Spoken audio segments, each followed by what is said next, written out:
Supreme कोर्टामध्ये जी सुनावणी धनुष्यबाण या निशाणीबद्दल दोन्ही शिवसेनेमध्ये सुरू आहे। आम्हाला पूर्णपणे अपेक्षा आहे की धनुष्यबाण हा बाळासाहेबांच्या विचारांची खरी शिवसेना ही शिंदेसाहेबांचं नेतृत्व कोर्टाने सुद्धा अगोदरच मान्य केलेलं आहे। आता सुप्रीम कोर्टामध्ये ही सुनावणी सुरू आहे, परंतु आम्हाला पूर्णपणे आत्मविश्वास आहे की धनुष्यबाण निशाणी ही शिंदेसाहेबांच्या शिवसेनेलाच या ठिकाणी राहील। यात आम्हाला कोणत्याही प्रकारची शंका आमच्या मनामध्ये नाही आहे, कारण आज जे काही संख्याबळ आपण पाहताय शिवसेनेचं, ते संपूर्ण संख्याबळ हे शिवसेनेकडे शिंदेसाहेबांकडे या ठिकाणी आहे। त्यामुळे कोर्टसुद्धा या सगळ्या गोष्टीचा नक्कीच पॉझिटिव्हली विचार करतील असं मला पूर्णपणे या ठिकाणी वाटतं।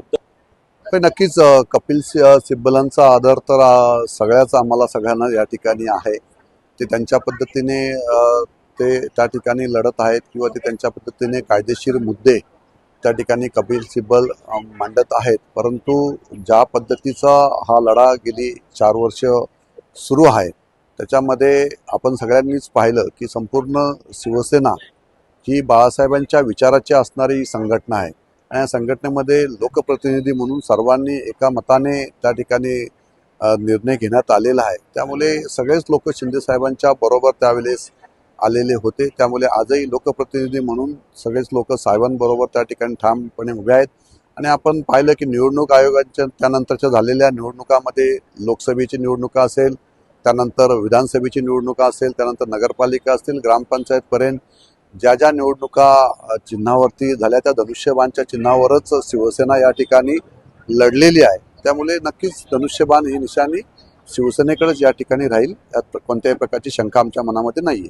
ते आता वरिष्ठ लेवलला तिन्ही पक्षाचे नेते एकत्रपणे बसून या ठिकाणी विधान परिषदेच्या निवडणुकीदरम्यान निर्णय घेण्यात आलेला आहे की भरत शेठ यांना रायगडचे पालकमंत्री करण्यात येणार आहे, असं आमच्या नेतृत्वाने सुद्धा आम्हाला सांगितलेलं आहे। मुख्यमंत्री फडणवीस साहेबांनी सुद्धा सांगितलेलं आहे आणि तटकरे साहेबांनी सुद्धा त्या गोष्टीला दुजोरा दिलेला आहे। त्यामुळे माझ्या मते या 2 दिवसामध्येच रायगडचे पालकमंत्री म्हणून भरत शेठ गोगावले यांची त्या ठिकाणी निवड केली जाईल आणि ही निवड तिन्ही पक्षांच्या नेतृत्वांकडून एका मताने त्या ठिकाणी होणार आहे, हे विशेष आहे। त्यामुळे आता काय मतभेद त्या ठिकाणी राहिलेले नाही आहेत। तिन्ही पक्ष एकत्र एका विचाराने आज रायगडमध्ये काम करत, जसं राज्यामध्ये काम सुरू आहे तसं रायगड जिल्ह्यामध्ये जिल्हा परिषद असेल, ज्या ज्या निवडणुका आता यापुढे होतील, या साऱ्या निवडणुकामध्ये भारतीय जनता पार्टी, शिवसेना, राष्ट्रवादी, RPI असे सारेजण एकत्रपणे येऊन या ठिकाणी काम करतील। ते आता थोड्याफार प्रमाणात या सगळ्या गोष्टी होत राहतील, परंतु शेवटला वरिष्ठांचा निर्णय ज्यावेळेस वरच्या निवडणुका येत असतात, लोकसभा असतील, विधानसभा असतील, त्या साऱ्या निवडणुकांमध्ये वरिष्ठ नेते एकत्रपणे येऊन निर्णय घेतील आणि तो निर्णय आम्हा सगळ्यांना मान्य असेल। होय, त्या ठिकाणी पलसदरी रोड हा बऱ्याचशा काही शेतकऱ्यांचं त्या ठिकाणचं पेमेंट बाकी असल्यामुळे त्या ठिकाणचं काम पूर्ण झालेलं नव्हतं। त्याच्याबाबतीत सातत्याने आपण पाठपुरावा शासनाकडे केलेला आहे आणि लवकरच त्या शेतकऱ्यांचं राहिलेलं पेमेंट सुद्धा त्या ठिकाणी पूर्णपणे दिलं जाईल आणि मग तो राहिलेलं जे काम आहे ते आता पाऊस पुढच्या महिन्यात कमी झाला की तात्काळ ते काम सुद्धा त्या ठिकाणी सुरू केलं जाईल, असं मी या ठिकाणी आपल्याला सांगतो।